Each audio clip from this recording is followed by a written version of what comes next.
I think what we're experiencing now is really, and I've been told it's a mix of SARS and global financial crisis rolled into one. Yeah. So it really is unprecedented. So from a company standpoint, obviously, it's a juggle. It's a juggle between managing your financial responsibilities and ensuring that the company survives through this and however long that is, and also making sure that your people are okay in whatever decisions that you make. But it really is a challenge at the moment for a lot of leaders. And a lot of them are looking down the barrel of the R word, retrenchment. How can we have these difficult conversations with our team members? What's your advice? It's an unfortunate reality, retrenchment, for both an organisation and the people that are being retrenched. And I guess the strategy behind that, firstly from a company standpoint, sometimes you do as leaders have to make that hard call, because if you have a sales team that is unable to sell anything at the moment because purely no one is buying, then that may be an option for you.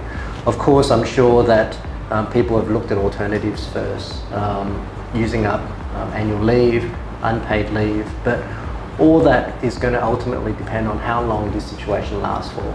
I think you can probably send people on unpaid leave for 2 months, 3 months, whatever it may be, but ultimately if this stretches any longer than that, we are obviously going to be looking at that R word, which is retrenchment. So from an organisation standpoint, it's an unfortunate reality.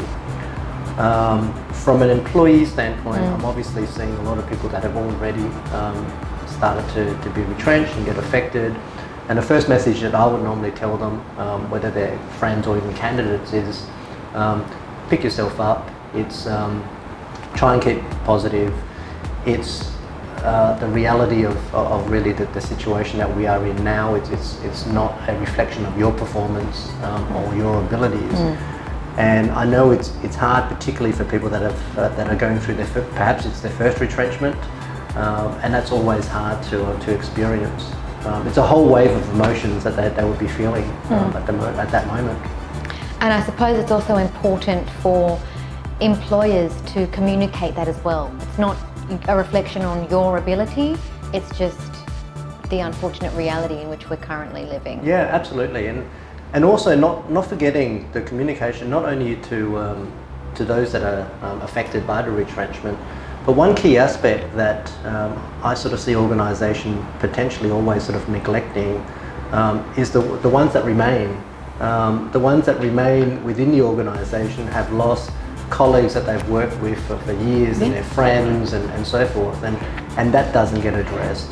So ensuring that those that remain are communicated to as well, particularly moving forward, where the company is at, what the expectation of those individuals are. Also, don't overpaint a picture that that isn't true. Be as honest and transparent as you possibly can. And that may be hard, but I guess the thing is just communicate. Regularly communicate. It doesn't have to be long, lengthy communication, but at least checking in with your staff at this point.